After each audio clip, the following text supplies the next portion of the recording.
دي شغاله ازاي بدون ما حاجه ماسكاها، ولا من تحت ولا من جناب ولا من فوق. احنا بتوع نور، احنا في دبي وانت الوكيل الحصري بتاع الشرق الاوسط. انا شايف حاجات جديده، يعني في حاجه جديده نزلت. ده لاين كامل ان شاء الله نازل نص 26 وصل مصر. جميع منتجات العنايه بالسيارات جوده الالماني، حاجه اللي الواحد بيفتخر بيها من المانيا. انا شفت هنا حاجه اسمها 10 دبليو 40 وقال لي ده تخليقي زيت بالكامل. الطيارات، ده الطيارات ده الجديد.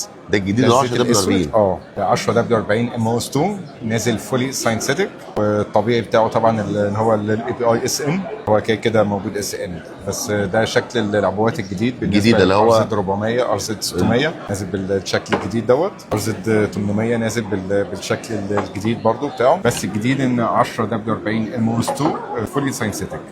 بالنسبه للجديد في الار زد 800 نازل الاي بي اي بتاعه اس بي. اس بي كان نازل اس ان الاول. طبعا ريزويل اول شركه تنزل في مصر.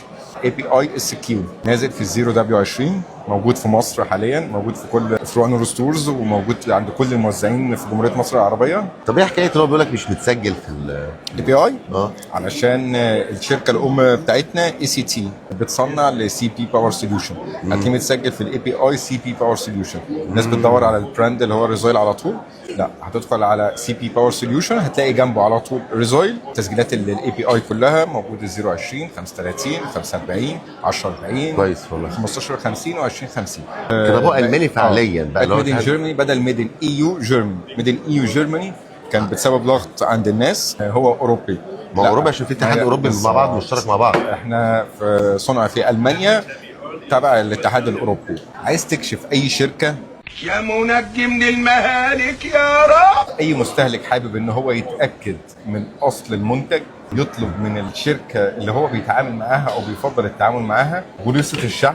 المنتج ده مشحون له من انهي دوله، عشان في دول بتلعب بتطلع لك مناطق حره، بتطلع لك المنتجات مطبوع عليها ومكتوب عليها صناعه، هي في الحقيقه صناعه تانية خالص. انت اللي بتفتحه بايدك، انت اللي بتحطه في عربيتك بايدك، انت اللي شايف كلمه الماني، انت اللي شايف الناس الالمان اللي قاعدين معانا اللي هم جايين من المانيا اصحاب الشركه عشان يدعموا الوكيل الاماراتي اللي موجود مع استاذ نور الوكيل للشرق الاوسط.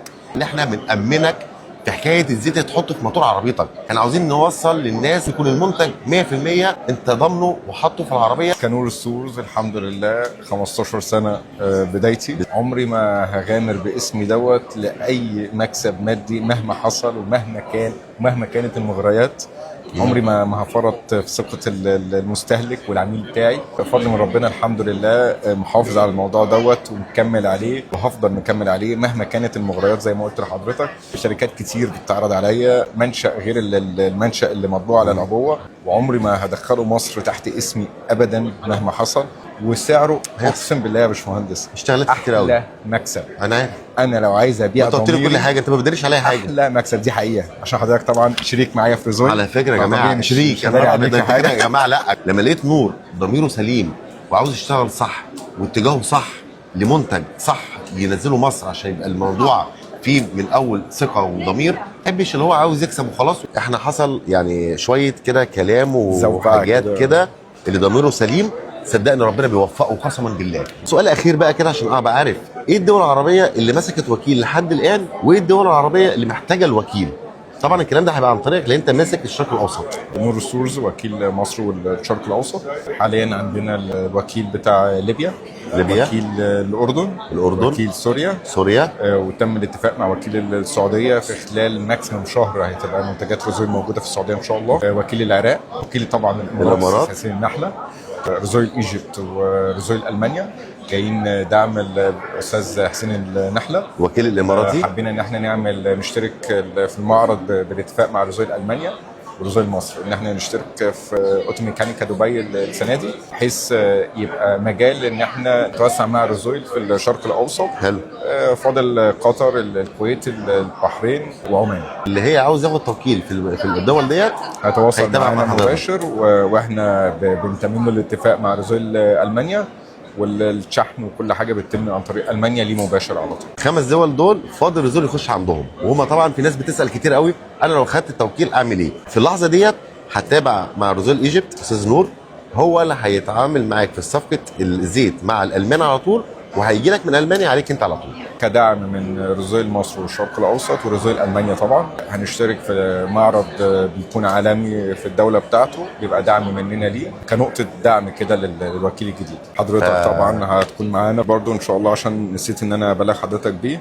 نزلوا الزيرو دبليو 12 نزل خلاص، وهيبقى متاح للعربيات الهايبرد ان شاء الله قريب في مصر، نص 2026 ان شاء الله. ان شاء الله. والزيرو دبليو 8 والزيرو دبليو 6 هيبقوا موجودين على اخر 26 ان شاء الله في بيستخدموا في عربيه ايه بقى؟ الهايبرد. بالنسبه لزيت الفرامل كان موجود عندنا حاليا في مصر في 5.1، الجديد ان شاء الله 5.2. ده العربيات برضو انت مدلع الناس، مدلعين الناس يا نور والله. كل جديد مع رسول المانيا ان شاء الله باذن الله. يا جماعه الشركه بتتفوق، الشركه بتعمل منتجات فعلا كويسه جدا وممتازه جدا وتفيد عربيتك. انت اهم حاجه عندك عربيتك تبقى ماشيه كويس، والمنتجات اللي انت بتحطها مضمونه 100%. مش هقول لك اكتر من كده، وليك الحر الاختيار.